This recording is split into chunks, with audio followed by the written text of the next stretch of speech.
Thank you sir. మంచిది, రండి కూర్చోండి. మిమ్మల్ని చూసి మేం లేవాలి సార్, మమ్మల్ని చూసి మీరు కాదు. ఈ వయసులో మీకు ఇది అవసరమా? సార్, మేము అడిగిన పేపర్స్ రెడీ చేశారా? ఏ పేపర్లు? ఏం పేపర్సో మేం చెప్తే అర్థం కావేమో సార్.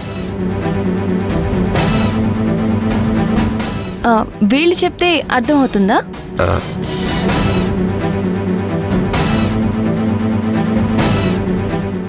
మీరేంటి ఇక్కడికి వచ్చారు? ఎవరు పిలిచారు మిమ్మల్ని? నేనే పిలిచాను. ఎందుకు? నన్ను అరెస్ట్ చేపిస్తారా? జైల్లో పెట్టిస్తారా? అది మీ చేతిలోనే ఉంది సార్. మర్యాదగా మేము చెప్పినట్టు విన్నారనుకోండి, మీకేం ఇబ్బంది ఉండదు. ఇదిగో అన్నీ తెలిసినా ఏమీ తెలియనట్టు ఏంటి, ఎవరు, మీరందరూ ఎందుకు వచ్చారు ఇలాంటి మాటలు మాట్లాడితే ఖచ్చితంగా మీ శేష జీవితం జైల్లో గడిచిపోతుంది. బాబు, మీ మాటలు వింటుంటే భయం వేస్తుంది. ఆ జైలు జీవితం నేను బతకలేను. అలాంటి బతుకు నాకొద్దు బాబు. బ్రతికినన్ని రోజులు నా భార్య బిడ్డలతో ప్రశాంతంగా బతకనివ్వండి ప్లీజ్. అలా బ్రతకాలని మీరు అనుకున్నప్పుడు మేం చెప్పినట్టుగా వినాలి. చెప్పు బాబు, నేనేం చెయ్యాలి? చెప్పానుగా, రుద్రాణి ఆస్తులన్నిటినీ నేను కబ్జా చేయబోతున్నాను. దానికి మీరు సాయం చేయాలి.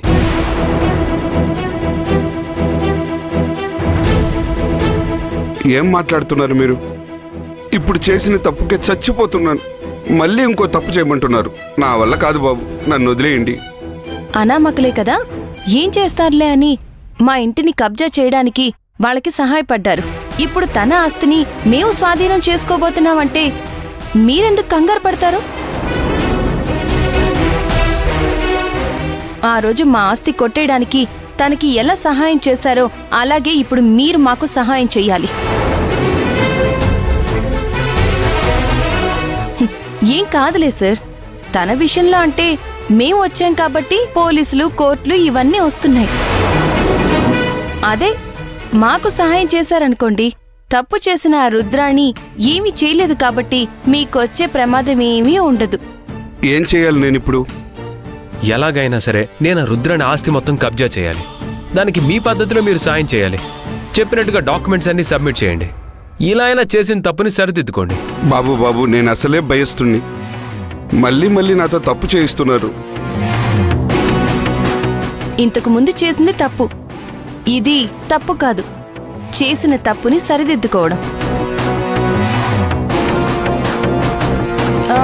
ఇంతకీ మా వదినలాగా సంతకం పెట్టిన ఆ ఫేక్ మహాలక్ష్మి ఎక్కడా? ప్రవళిక, ప్రవళిక! వస్తున్నా సార్. ఇదిగో ఈవిడే. నువ్వేనా దొంగ సంతకం పెట్టింది? భలే పెట్టావే సంతకం, అచ్చు మా అక్క పెట్టినట్టే.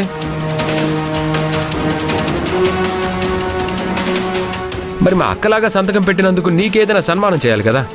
తీసుకెళ్లి జైల్లో కూర్చోబెడదాం అనుకుంటున్నావు. పర్వాలేదా నీకు? అయ్యో వద్దు సార్. ఏదో 4 డబ్బులు ఇస్తానంటే సంతకం పెట్టానే కానీ ఇలా జరుగుతుందని నాకు తెలియదు సార్.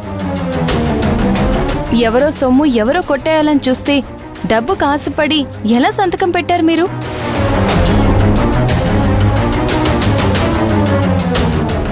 మీకొచ్చే చిల్ల డబ్బుల కోసం అవతల వాళ్ళు వీధిన పడినా పర్వాలేదా? వాళ్ళ ఆస్తులన్నీ పోగొట్టుకుని నాశనం అయిపోయినా పర్వాలేదా? సరే, నీకు ఒక అవకాశం ఇస్తున్నాను. మా అక్క విషయంలో చాలా పెద్ద తప్పు చేశావు. అప్పుడు మా అక్క నకిలీ సంతకం పెట్టినట్లే ఇప్పుడు ఆ రుద్రాణి నకిలీ సంతకం పెట్టు. ఆ మేడం సంతకమా? చాలాసార్లు చూసే ఉంటావుగా. ఒకవేళ నువ్వు చూడకపోయినా ఈసారి చూసే ఉంటారు. ఈయన చెప్తారు ఎలా పెట్టాలి ఏంటి అని. సంతకం చేస్తావా, జైలుకి వెళ్తావా? వద్దు సార్, ఆ పని మాత్రం చేయొద్దు. మీరు చెప్పినట్టే చేస్తాను. త్వరగా డాక్యుమెంట్స్ తయారు చేయించండి. అలాగే బాబు.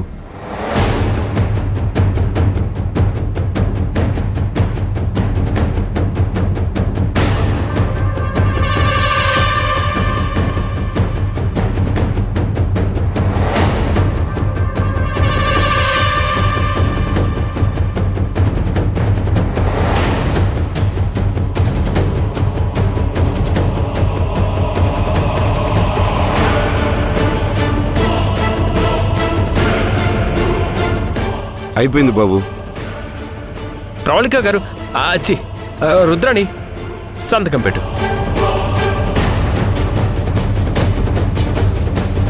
రావమ్మా, సంతకం పెట్టు.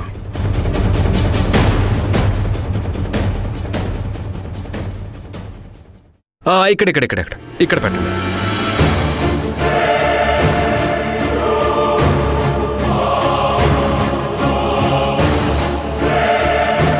తీసుకోండి బాబు. అయ్యో నాకొద్దు సార్, సార్కి ఇవ్వండి. తీసుకోండి.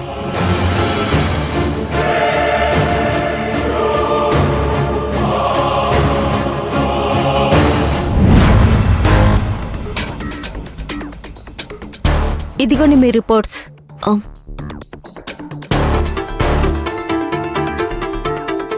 అవును, మీరు ప్రెగ్నెంట్ అని చెప్పారు, కానీ రిపోర్ట్స్ లో మీరు ప్రెగ్నెంట్ అని ఎక్కడా లేదే.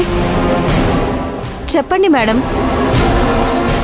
మీ హస్బెండ్ ఏమో మా ఆవిడ గర్భవతి అని టెస్టులు చేయించడానికి తీసుకొచ్చారు. ఇక్కడ చూస్తేనేమో మీరు ప్రెగ్నెంట్ కాదని రిపోర్ట్స్ చెప్తున్నాయి. మెల్లిగా మాట్లాడండి. నీకు ఎంత కావాలంటే అంత మనీ ట్రాన్స్ఫర్ చేస్తాను. ఎందుకు మేడం? ఈ నిజం బయటికి చెప్పకుండా ఉండేందుకు. ఏంటి మేడం, ఏం చేస్తున్నారు మీరు? ఈ నిజం బయటకు చెప్పకుండా ఉండడం ఏంటి? అదెలా కుదురుతుంది? వచ్చిన రిపోర్ట్స్ డాక్టర్కి ఇవ్వాలి కదా. ప్లీజ్, మీకు పుణ్యం ఉంటుంది. ఇప్పుడు నేనున్న పరిస్థితుల్లో నన్ను నేను కాపాడుకోవటానికి నేను గర్భవతిని నా భర్తని నమ్మించక తప్పదు. నేను గర్భవతిని కాదన్న విషయం తెలిస్తే మా వాళ్ళు నన్ను ప్రాణాలతో బతకనివ్వరు. ప్లీజ్, నా బాధను అర్థం చేసుకో ప్లీజ్. మా బావకి ఎట్టి పరిస్థితుల్లో ఈ విషయం తెలియకుండా ఉండేలా చూడు. అలా ఎలా కుదురుతుంది మేడం? మీరు ప్రెగ్నెంట్ కాదని రిపోర్ట్స్ లో క్లియర్ గా వచ్చింది కదా.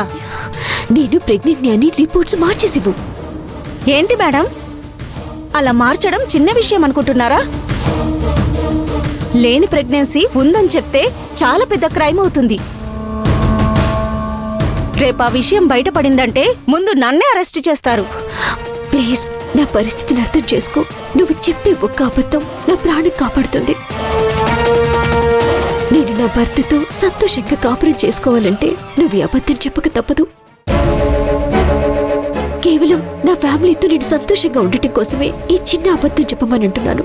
వేరే ఏదైనా తప్పు చేస్తేనే కదా మీకు ఇబ్బంది అవుతుంది. ప్లీజ్, నా మాట విను. ఏదో ఒకటి చేసి రిపోర్ట్స్ మార్చివు.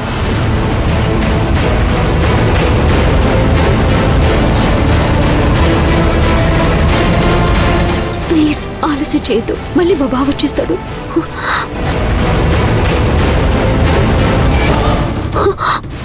అన్నట్టుగానే వచ్చేస్తున్నాడు. ప్లీజ్, నాకు అన్యాయం చేయకు. నిజంగా నేను నీ సిస్టర్ అనుకో. నీకు డబ్బు కావాలంటే నేను పంపిస్తాను. ప్లీజ్, ఇవి తీసుకుని మార్చేసివా ప్లీజ్. మీ ఫ్యామిలీ ప్రాబ్లం అంటున్నారు, మరి నాకు ఎలాంటి ఇబ్బంది లేకుండా మీరే చూసుకోవాలి. అయ్యో, త్వరగా వెళ్ళు సిస్టర్. నన్ను కాపాడినా నీకు ఇబ్బంది రాణిస్తానా? కావాలంటే నీకు ఇంకా డబ్బులు పంపిస్తాను.